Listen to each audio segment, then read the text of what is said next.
Yo, Pogs TV! For today's video, papunta kami ngayon sa Diwata, Pares. Kasama ko ang kumpare ko, si Ron.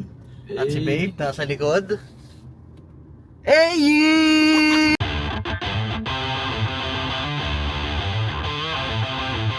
Pero bago kami pumunta doon, may pupuntahan muna kami. Susunduin namin yung misis niya na nag-away sila. Pero dahil kay Diwata, napagbati namin sila. So yun, alas 6 na ng gabi, malamang dating namin noon gabi na. Check natin kung ano ba talaga yung eksena pagdating doon at saka doon sa ano ba talagang lasa nung Pares. Bakit ganun ka-trending? Ay, dayang di natin nakita. Nag-kiss sila. Famous eh. Kami sa Pasay, apat na kami ngayon kung makikita nyo. Ang oras ngayon ay 8:20. Lakad namin kasi ang hirap din ng parking. Mahaba talaga ito guys, oh.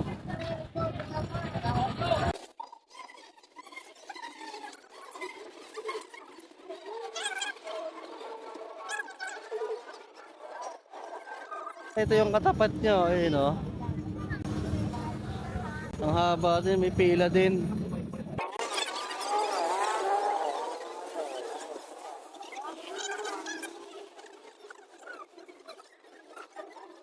So, ito yung dulo ng pila. Ayan, no? Uy! Saan pala kayo? Hindi na pa kayo dyan? Nay, nandito na ako sa TV. Abangan niyo po ako sa PPP. Oh guys, nakapila na kami. Apat pa rin kami. Unang stasyon, Medyas. Medyas overload, 20 lang. So, station 2 na kami. Station of Pusit. Dito tayo sa 15-20 pre. Pusit overload. Ito daw, 15. Ito, 20. Pero pag dalawang ganito, 40. Gago!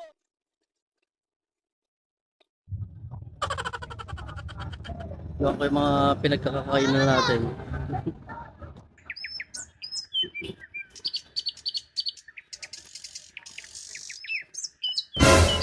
Another station guys, Siomai Station. Sa mga nagbabalak pumunta dito, kailangan magbaong kayo ng maraming pasensya.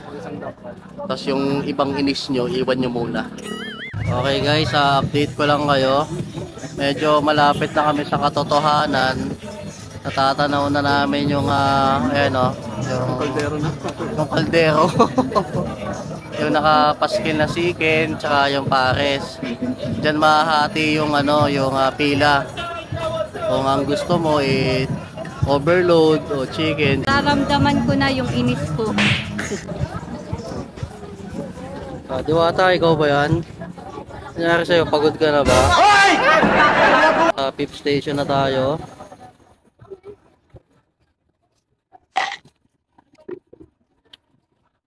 May vape shop din dito.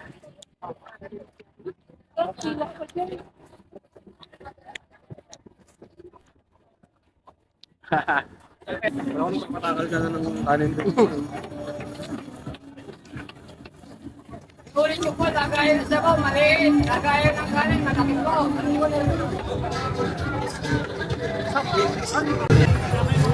Babe, sa mga oras na to, ano nang nararamdaman mo? Inis, galit, pighati, uot, nakakagigil. Pati yung pila, pati yung tapos.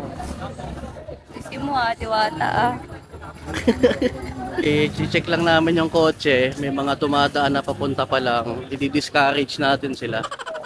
Grabe pre, 6 na oras tayong pumila. Sakit sa ulo nun. So katabi lang siya ng GSIS. Yung katabi nito, sa kanan, yun na yung Pares Overload ni Diwata. So guys, update ko lang kayo. Sa mga oras na to, nandito na kami sa may Bukana. Nalagpasan na namin yung pila doon, yung mahaba. Ngayon, nandito na kami sa papasok. Ayan, papasok na to eh.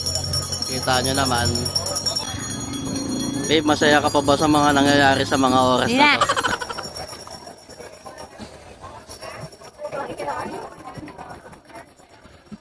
Guys, eto na, malapit na kami. Nakakamdaman ko na. Naamoy na namin yung manok.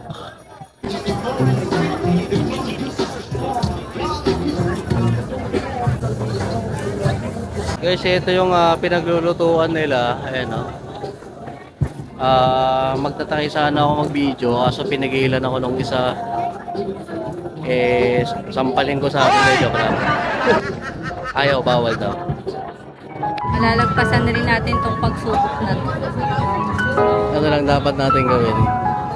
Tagal lang natin ang loob natin. Ang bawat pagsubok na dumaan.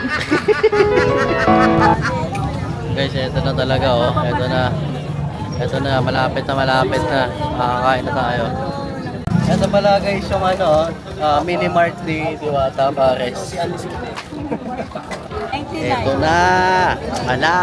Malapit na guys. Ang lapit na natin. Payment.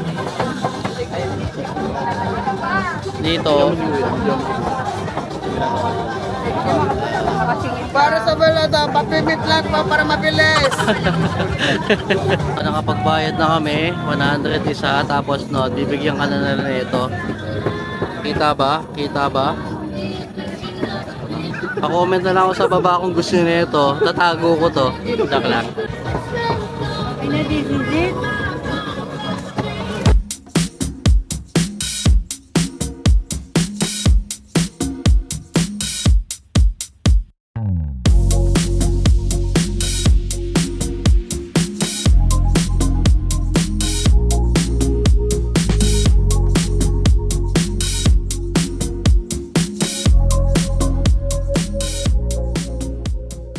After nyo magbayad, bibigyan kayo nito.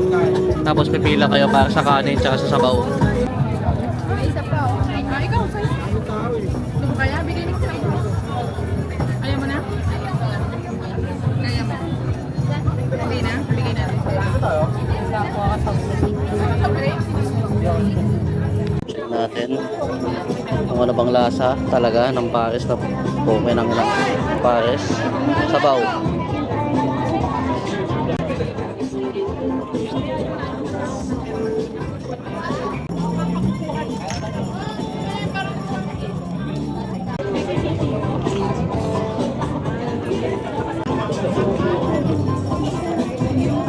Chichakong bulaklak.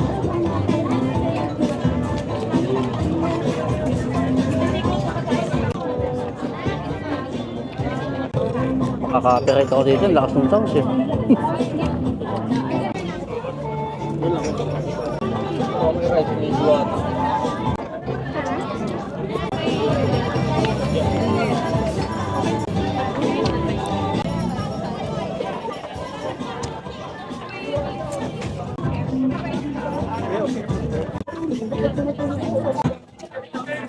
Okay naman, mainit yung pares, yung sabaw, yung yung kawali, malutong. Mukha na yun, mukha naman tag 55.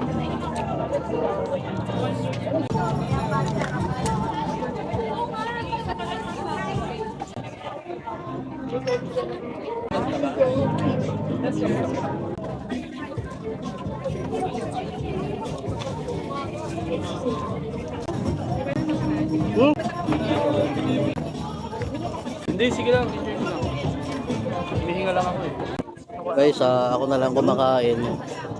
Yung kanila, iniiwan na nila. Yung pares, sinake out na lang nila. Yun yung mga kanin nila, oh. Pares, wala na. Ayan, oh. Ayan sila, oh. Ayan sila. Ako na lang yung kumakain.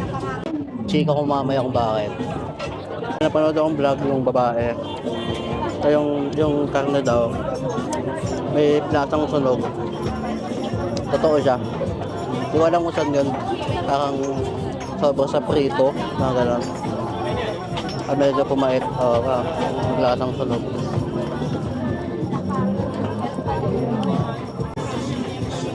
Balot na natin.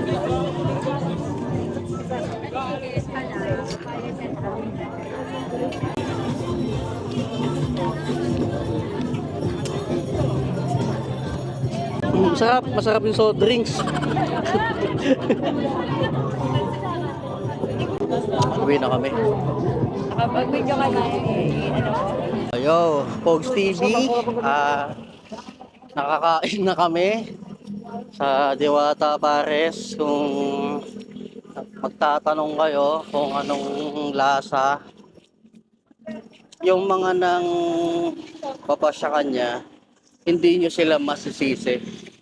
Promise.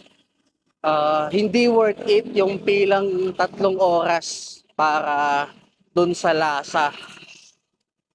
So nakikita ko kasi nga Diwata Pares, kilala si Diwata, hinipe siya ng mga vlogger, mga content creator na sikat nga yung Pares niya, overload.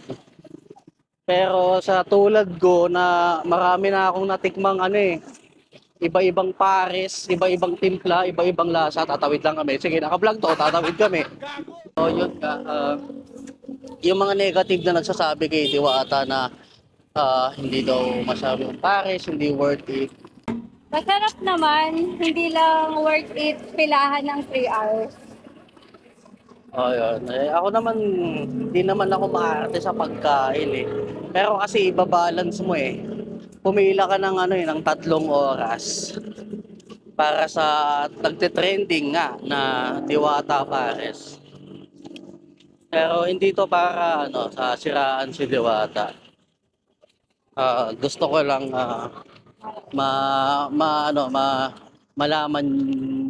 malaman nyo or kung interesado kayo kung ano ba talaga yung naging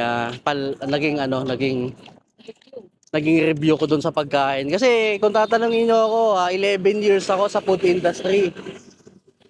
Alam ko yung masarap sa okay lang. Okay lang. Bye guys.